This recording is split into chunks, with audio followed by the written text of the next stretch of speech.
History में तो लिखा जाएगा कि आप क्या कर रहे थे, आप दलाली कर रहे थे, क्या आप आवाज़ उठा रहे थे, तो उसमें आपका नाम लिखा जाएगा कि आप दलाली कर रहे थे। जुल्म करेगा सत्ता के हथियारों से, चप्पा चप्पा गूंज उठेगा। हमारी शिक्षा प्रणाली के नेग्लिजेंस की वजह से बहुत से छात्रों की जानें चली जाती हैं, तो हम कहीं ना कहीं इन लाल सितारों से यही रिप्रेजेंट करना चाहते हैं कि किस संख्या में हम कहते हैं कि जब कोई इस दुनिया से चला जाता है तो वो एक सितारा बन जाता है आसमान में जाके। तो ये जो लाल सितारे हैं कहीं ना कहीं उसका सिंबॉलिज़्म हम दिखाना चाहते हैं कि जो बच्चे एजुकेशन सिस्टम की वजह से अपनी जानें गंवा रहे हैं वो उनको सिंबलाइज़ करते हुए हम ये सितारे अपने टेंट में लगाने वाले हैं। अच्छा, आर्टिस्ट दिलजीत दोसांझ के बयान पर अगर आप कुछ कहना चाहें तो वो क्या हो? कह रहे हैं I am an artist bro, तो जंतर मंतर के आंदोलन पर मुझसे नहीं। तो मेरा तो ये मैसेज है दिलजीत दोसांझ और तमाम सारे ऐसे आर्टिस्ट को कि आप भी उस पॉलिटिक्स का शिकार हैं जिस पॉलिटिक्स से सेंसरशिप किया जा रहा है, जिस पॉलिटिक्स के तहत आज इस देश के अंदर डेमोक्रेसी में आपके पास वो स्पेस नहीं है कि आप बात रख पाए और आप पे अटैक ना हो, आप खुले विचार से बात रख पाए। हो सकता है आपका बात अलग हो, आपकी ओपिनियन अलग हो, लेकिन उस ओपिनियन को भी वो स्पेस मिले। जो नीट पेपर लीक करा रहा है, जो पेपर लीक करा रहा है और जो दिलजीत की पिक्चर रिलीज़ होने से रोक रहा है वो एक ही है। तो दिलजीत अगर नहीं बोल रहे तो मुझे ऐसा लगता है कि उसमें उनका नुकसान भी काफ़ी है। तो सरफरोशी की तमन्ना अब हमारे दिल में है, देखना है जोर कितना बाजुए का दिल में है, तो वक्त आने दे बता देंगे तुझे। तो कॉकरोच जनता पार्टी का आंदोलन लगातार 18 दिनों से चल रहा है। भूख हड़ताल को 11 दिन भी पूरे हो गए। इस पर तमाम नेताओं ने टीका टिप्पणी भी करी। सांसद संजय सिंह से लेकर सांसद महुआ मोहित्रा इस आंदोलन में आई है, लेकिन इस बीच में जब सोशल मीडिया ट्रेंड हम टटोलते हैं तो हम देखते हैं जिन्हें आप स्टार समझते हैं, जिन्हें आप हीरो समझते हैं, उनमें से एक नाम दिलजीत दोसांझ का भी है, जो कहते हैं कि आई एम आर्टिस्ट ब्रो। मैं जंतर मंतर के आंदोलन पे क्या बोलूं। तो SFI के मंच पर मैं आई हूँ, एक बार मंच की तस्वीरें दिखा दीजिए, फिर मुख्यतः कैमरामैन हम इन लोगों से बातचीत करेंगे। मैं चाहूँगी कि आप पूरा मंच की लगातार तस्वीरें दिखा दें, जिसमें मुझे सबसे इंटरेस्टिंग लगा धर्मेंद्र प्रधान आपसे ना हो पाएगा, जस्ट रिजाइन। क्या कहना चाहेंगे? दिलजीत दोसांझ कह रहे हैं I am an artist bro. Art or political are like, art and politics are like this. They are interconnected. Your art is meaningless without politics. Okay? And if you're trying to exclude politics from art, you're failed as an artist, I think. कह रहे मैं क्या बोलूँ इस मसले पे, ये तो राजनीति हो अभी रही है। दिलजीत दोसांझ ने कुछ ट्रांसफोबिक कमेंट्स भी दिए थे अपने गाने में, फिर अब ये बोल रहे हैं कि हमारा क्या लेना है। एक युवा हमारे इतना बड़ा राइज कर रहा है, अपना इतना बड़ा इशू लेके बोल रहा है, इसमें everybody should be concerned, because if the student is concerned, even if like one student is concerned, the whole country should be concerned about it because people are dying out of it. So shame, as in like it's a shame that you are failing as an artist. बताइए, जब टिकटें खरीदनी होती है concert की तो appeal की जाती है और जेनजी जनरेशन को ही लुलोबित करने के लिए तमाम बातें कही जाती हैं। अब वही जेनजी जब आंदोलन कर रहा है तो मुद्दे से वो कह रहे हैं कि हमको मत इन्वॉल्व करिए, आप अपने मसले में अपना ही रखिए। सिर्फ दिलजीत दोसांझ की मैटर नहीं है, even all the celebrities were quiet about this. जो 3 Idiots मूवी बनी उसके बाद Aamir Khan did not, he is busy with his 3rd marriage, so everybody is busy with their own things rather than paying attention to the real national issues. So attention इस पे जाना चाहिए और सबको इसके बारे में बात करनी चाहिए because it's a national issue.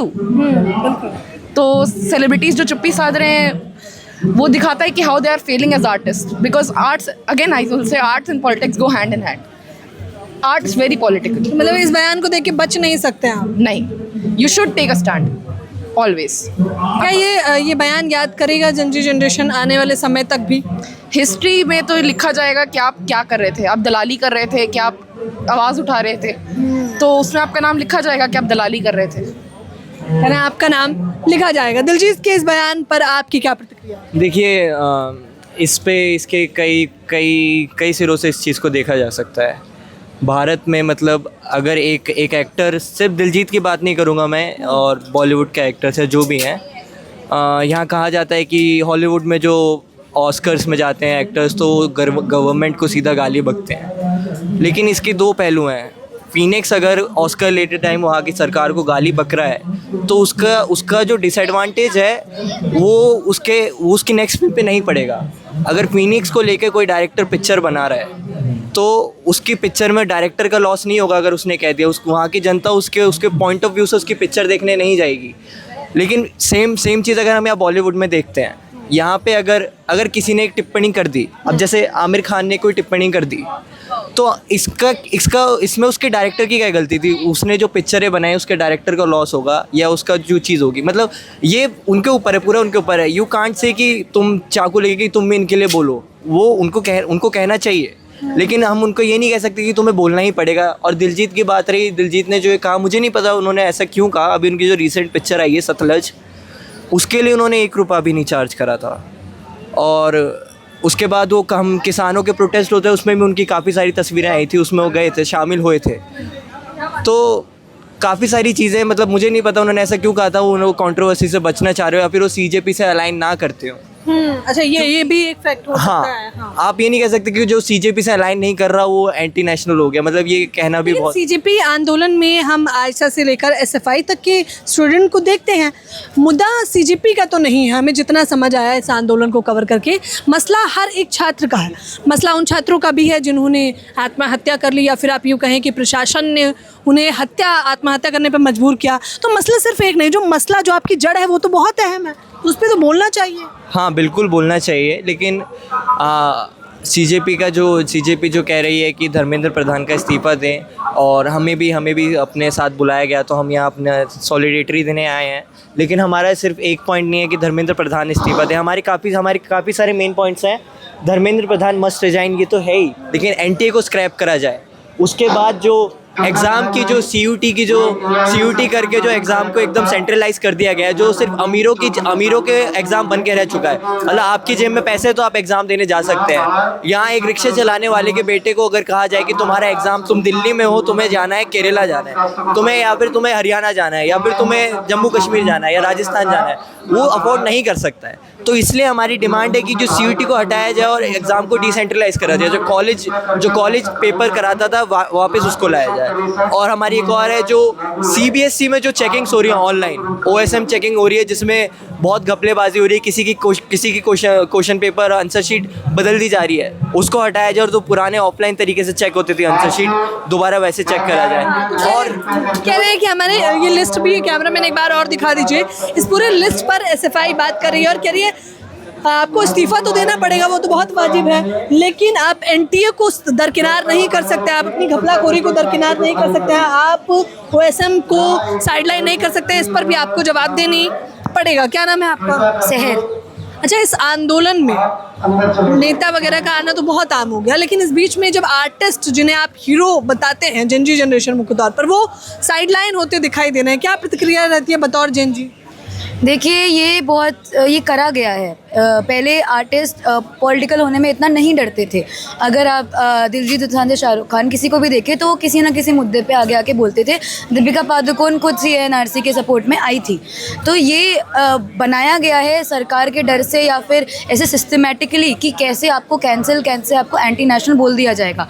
Diljit Dosanjh भी किसान आंदोलन में बहुत वोकल थे, लेकिन उसके बाद कैसे उनको सरकार की तरफ से या उनकी तरफ से बैकलैश मिला, और उनको मतलब कई बार, भले ही मैं बहुत इसके एंटी हूँ कि दिलजीत दोसांझ ने जो स्टेटमेंट दिया है, पर सरकार ने जिस तरीके से आर्टिस्टों के लिए भी एक तरीके से इतना वो कर दिया है, डर का माहौल कि उनकी जो आर्ट है फिर उसको वो एक पॉलिटिकल के अलावा कहीं से देखेंगे ही नहीं कि अच्छा इन्होंने तो इस पे बोला तो ये एंटी नेशनल ही है, इसकी बात ही मत सुनिए। अच्छा, ये आरोप तो SFI से लेकर आप लोगों पर भी लगाए जाते हैं, कोई आम बात नहीं। हम जब भी आंदोलन आप पे कवर करते हैं, हम कमेंट देखते हैं, एंटी नेशनल है, इनको क्या देखना है, इनसे क्या बात करनी।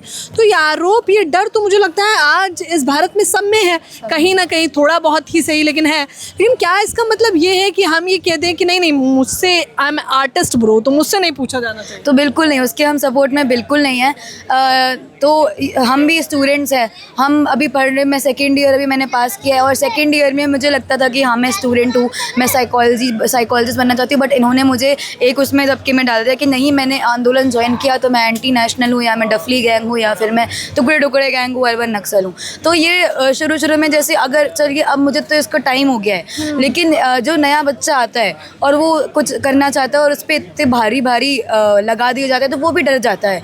तो वो है कि हाँ, उस डर को हमें ख़त्म करना पड़ेगा, चाहे वो आर्टिस्ट हो या स्टूडेंट हो। उसके बाद भी हमें आके आंदोलन उठाना पड़ेगा, आवाज़ उठानी पड़ेगी, क्योंकि अगर हम ऐसे ही चुप बैठ जाएंगे तो फिर तो कभी कुछ हम कर ही नहीं पाएंगे।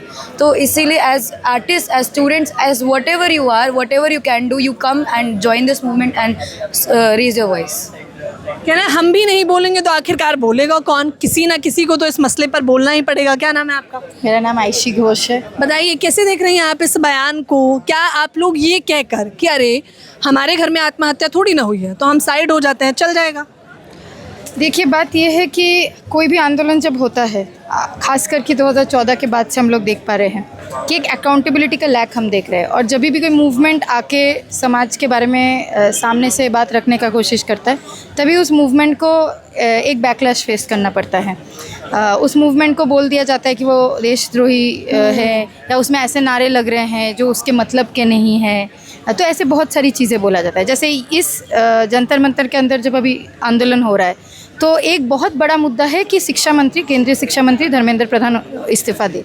लेकिन जैसे एसएफआई हो या हम बहुत सारे छात्र संगठन यहाँ पे है, हम इस बात को मानते हैं कि सिर्फ धर्मेंद्र प्रधान का इस्तीफ़ा से हमारी एजुकेशन सिस्टम बेहतर नहीं हो जाएगा।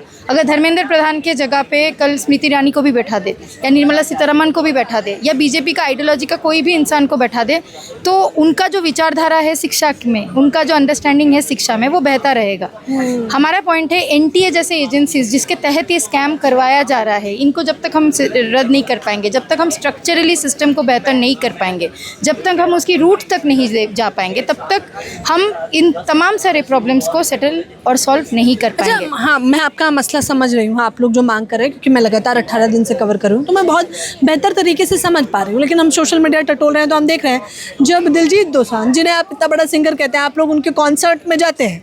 अब बात है कि उन्हें आपके लिए बोलना चाहिए था, लेकिन वो कहते हैं I am an artist bro. तो क्या चलता है मन में?